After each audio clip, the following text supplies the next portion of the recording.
பரிவாரமாகும். உம்மாலன்றி இது யாரால் கூடும்?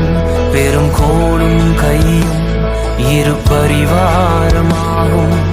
உம்மாலன்றி இது யாரால் கூடும்?